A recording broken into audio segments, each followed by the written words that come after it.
This grain bin's been working out great for me. Every once in a while, I'll clean it out completely. But this year, I finally found an issue. Yeah, it's a little dark right there in that little corner. Mice been eating away and they got inside. That's why I'm cleaning it out.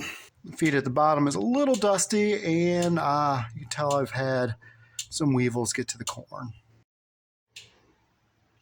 Just took some 2-inch strip rail, put it all around. Now you might be thinking there's 2x4s back there. Why do those need it? I found out the little cracks, the mice would scurry up there. So something nice and smooth like this, hopefully they'll just drop down. Guess it's something I could have done to start with. Still one of my used builds on the farm. Very useful. First time I've ever had to do any maintenance on it other than cleaning it and filling it.